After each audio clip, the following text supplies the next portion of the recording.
Nous allons parler maintenant des rôles spécifiques des différents menus.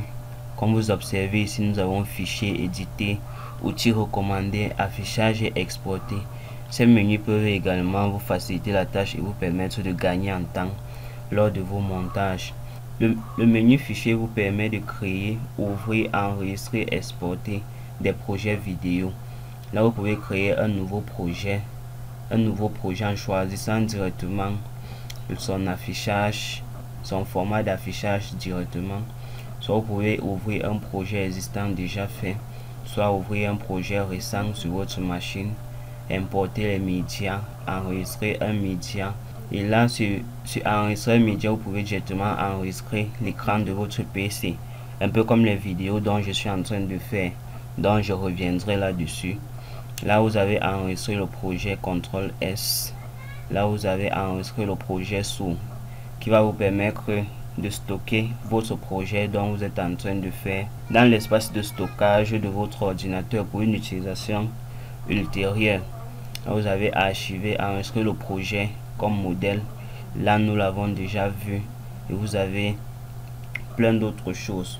Le menu éditer qui contient les options annuler, couper, copier, dupliquer, supprimer et raccorder, qui vous permettra également d'être plus rapide dans vos différents travaux, à moins que vous voulez utiliser déjà ces différents raccourcis.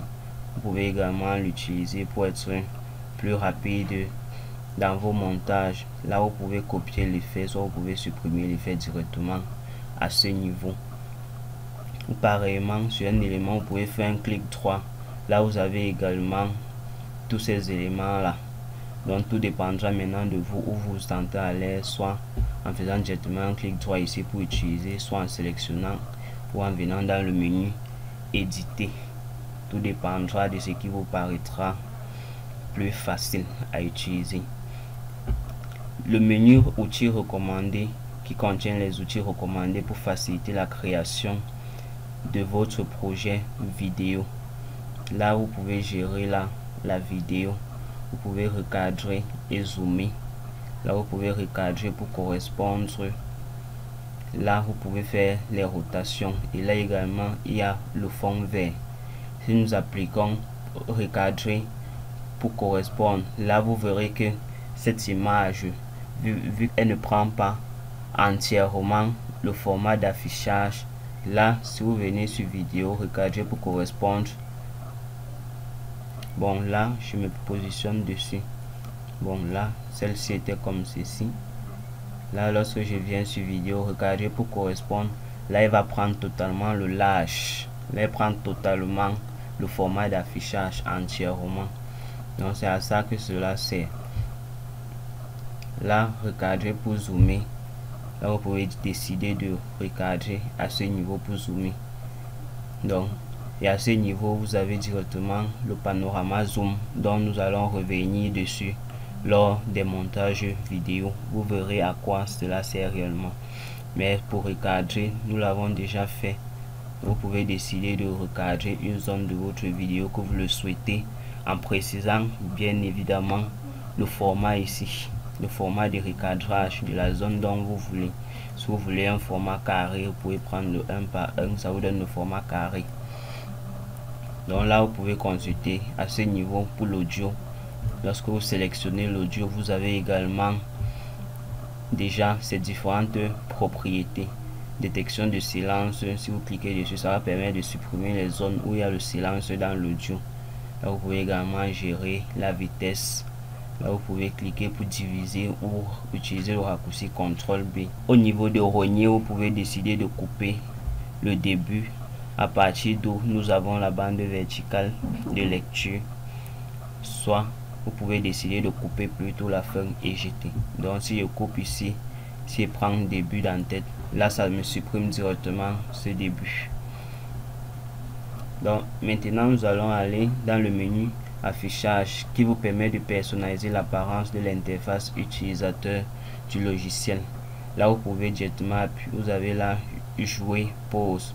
Lorsque vous voulez prévisualiser ce que vous êtes en train de faire, au lieu de cliquer ici, vous pouvez toujours venir ici là, cliquer sur jouer ou sur pause ou directement utiliser la touche espace qui est le raccourci.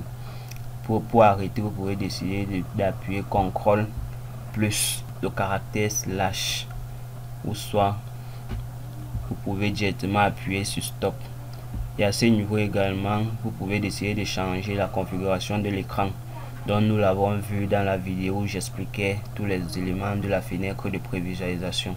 Donc vous pouvez les retrouver dans le menu affichage à ce niveau. Et maintenant dans le menu exporter, qui vous permet d'exporter votre projet vidéo dans différents formats vidéo ou audio pour une utilisation ultérieure. Donc vous pouvez également utiliser les options de ce menu pour ajuster les paramètres d'exportation tels que la résolution, le débit et le format de fichier. Donc là, lorsque vous avez fini de faire le montage, vous pouvez décider de l'exporter tout simplement, soit exporter vers un périphérique. Là, ça vous ouvre directement la fenêtre d'exportation dont nous avons déjà en parlé. Et maintenant, dans le dernier menu, le menu aide qui vous permet d'accéder à la documentation en ligne, au forum d'utilisateurs et d'autres ressources d'aide pour résoudre les problèmes que vous pouviez rencontrer lors de l'utilisation du logiciel. Là, vous avez aide en ligne. Donc là, vous avez activé pour activer le logiciel. Pour celui dont son logiciel n'est pas craqué ni activé et qui veut l'activer, en cliquant tout simplement ici, il sera redirigé sur la plateforme en ligne. Si vous êtes connecté à internet, vous devez être redirigé directement sur la plateforme en ligne d'inscription, d'achat de licence pour pouvoir activer le logiciel pour ceux dont le logiciel n'est pas craqué ou n'ont pas de licence achetée. Là, vous avez d'autres éléments. Si vous voulez visiter le logiciel, parcourir, là vous pouvez cliquer dessus.